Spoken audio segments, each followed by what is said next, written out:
دلاوروں کے دل و جان کا چین کہتے ہیں، جو سر کٹا کے جھکا دے سرے غرور حضیع، اسے ثنا کی لغت میں حسین کہتے ہیں۔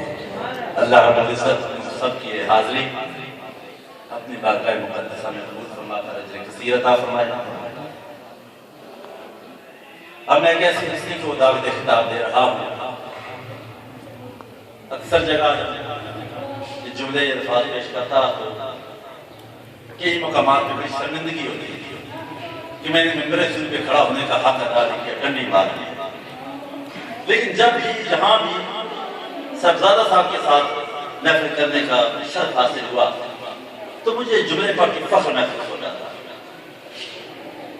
یہ جملے انہی کے لائق ہیں، انہی کی شیان شان ہیں کہ جب بھی ممبر پہ بولتے ہیں گہرا ستاروں کی بولتے ہیں۔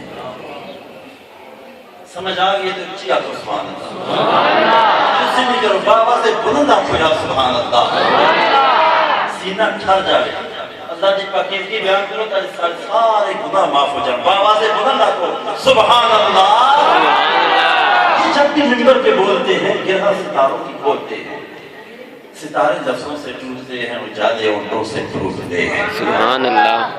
کبھی یہ طوفانی گفتگو ہے، آرام میں جستجو ہے، کبھی گرج ہے، کبھی کڑک ہے، کبھی مہک ہے، کبھی چمک ہے۔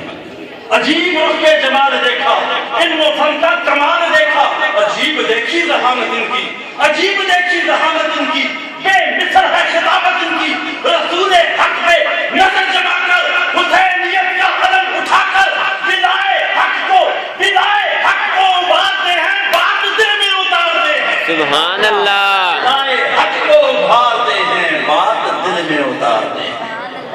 بات وہی ہوتی ہے جو دل میں اترتی ہے۔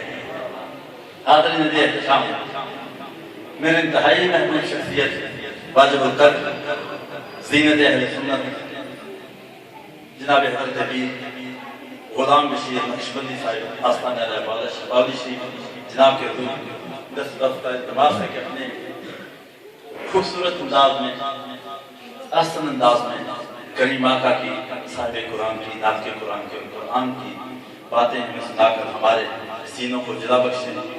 محبت و عقیدت کے ساتھ نعروں کے ساتھ استقبال کیجئے۔ نعرہ تکبیر، اٹھی قائم ہو، نعرہ مارا تو انہیں جواب دے دو، نعرہ تکبیر۔